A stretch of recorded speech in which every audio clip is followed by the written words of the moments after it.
શેઠ નોકરી જોઈએ.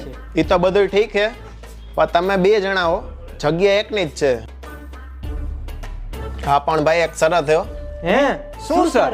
મેં આ શોરૂમ જ્યારે 50 વર્ષ પહેલા ચાલુ કર્યો ને ત્યારનો એક મારી આગળ શર્ટ પડ્યો છે. જે વેચી દે ને એની નોકરી આ પાકી. હવે આગોરે આ તો શર્ટ હું વેચ નાખું. આ બુરિયા એક હારો શર્ટ બતાવો તો. અરે સાહેબ એક શર્ટ બતાવું તમને, આખી દુનિયા ફરી લ્યો, ક્યાંય તમને ન મળે જોવા. સ્પેશિયલ તમારા હાટું જ બનાવ્યો હોય. અરે જોવો તો ખરા ખાલી તમે. છી, આવો કઈ શર્ટ હોય?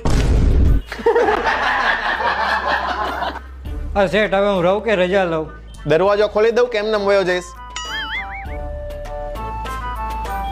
ખોલી દો ને દરવાજો. નો હું વેચાય આ શર્ટ? હાંજ પડ્યા ત્યાં વેચાય.